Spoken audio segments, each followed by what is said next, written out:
Spartans had ritualized pedophilia practice, which I thought was very interesting. Um, and also, they had another thing that they don't tell you in the movie is that they had this whole warrior culture that was just designed to produce as many warriors as possible, and with the goal of just dying a glorious death in battle for their country. And so all of the it is true that the if there were any deformed children, they were thrown off cliffs, any children born with disabilities or anything like that. And if you were born a boy at a certain age, they did send you to the agoge here, which is the Spartan warrior training school. And we and also, the ritualized pedophilia practice itself, how that worked is that, so of course, all of the Spartans, the Spartan men, tried to become soldiers, and that was the most coveted position in Spartan society, right? So basically, if Spartans survived long enough and survived enough wars, at a certain point, they would be they basically they would train the next generation of soldiers. So the the mothers and fathers would raise their children to a certain age, and then they would get taken to these men who were former soldiers, and they would basically, in this documentary anyway, it said that the men perform the role of fathers, teachers, and lovers. So they were like their father figures, but they would also fuck them and presumably rape them a lot, and then they were also teaching them to be soldiers. So obviously it must have been like fucking horrifying and confusing in innumerable ways, for this to happen to the young boys that were being raised to be soldiers. And it was, like, this was such a normalized part of society. The older soldiers would do this, but it was still the case that younger men would get married and have wives so that they could have children. So it was kind of like ritualized bisexuality in a way for the men who were at the top level of the society in particular.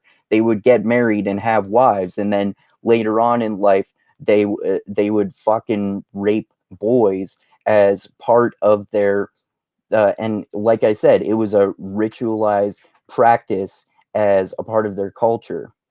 So this aspect of this made me think about Michel Foucault, as I said, and his book called The History of Sexuality. And he talks about different types of sexualities in that book, and how the basically the history and the morality behind pedophilia, like how it was a very normal thing throughout history, pedophilia, for specifically for men to have sex with younger boys, and it wasn't seen as morally wrong by that society. But that doesn't, as many people confuse Foucault's position on this, that doesn't mean that he supported or advocated for pedophilia. He sure as fuck did not do that.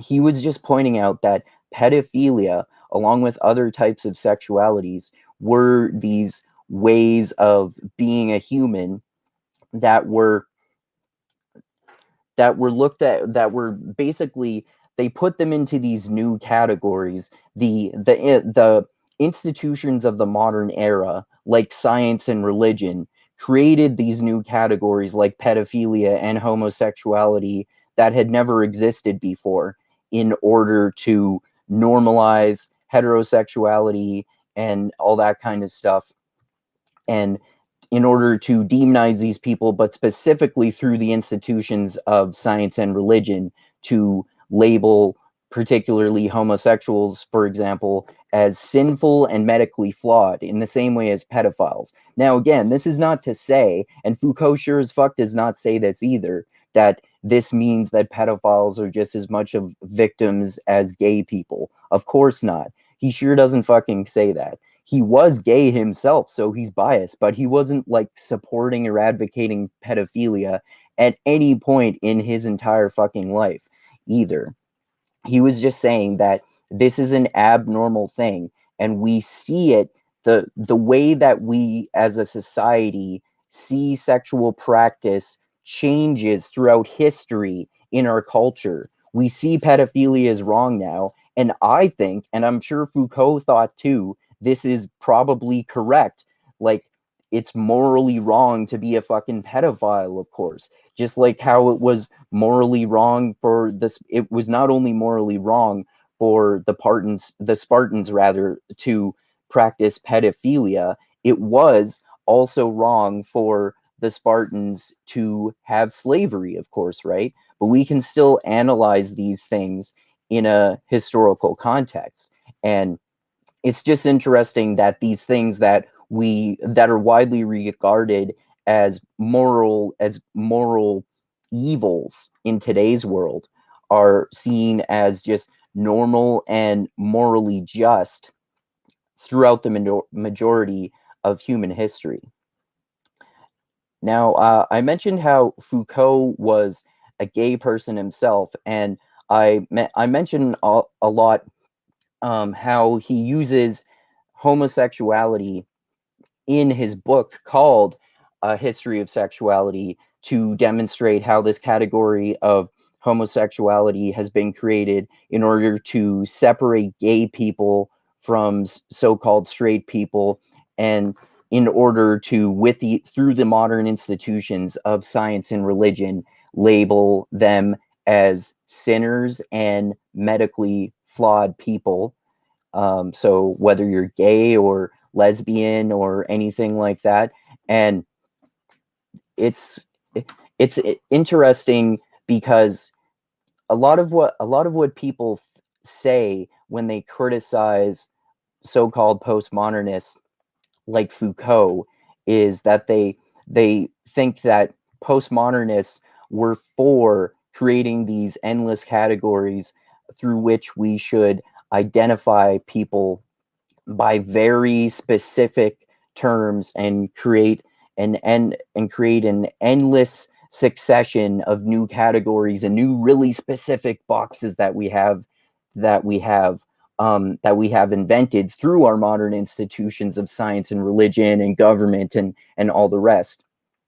And but the fucking stupid thing about this is that this is totally fucking antithetical to especially what post-structuralists or so-called postmodernists like Foucault said himself. And his point in talking about sexuality, like pedophilia and heterosexuality in particular, of course, because that's not morally wrong to practice, and pedophilia is, in my opinion, um, that like basically the argument is it's a problem to create these endless new categories that we put people into this endlessly increasing number of boxes. That's a problem because it's a way to separate it serves only to separate and divide us and point out how different we are instead of pointing out how similar we are, because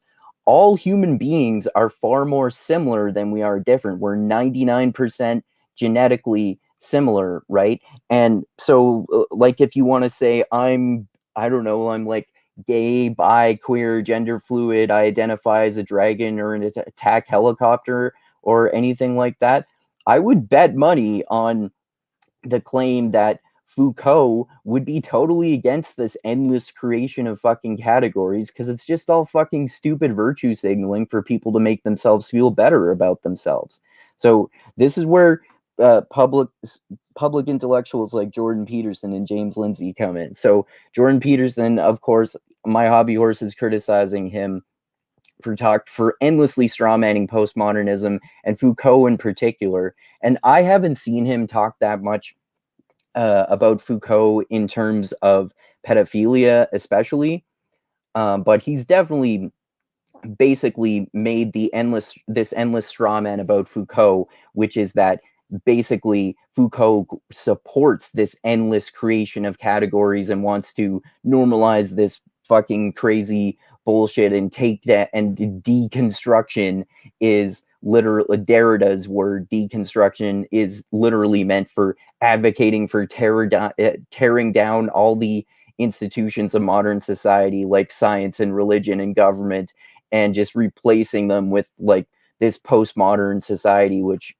no one even really knows what the fuck that would mean, because Foucault and Derrida never advocated for anything even remotely like any of that shit.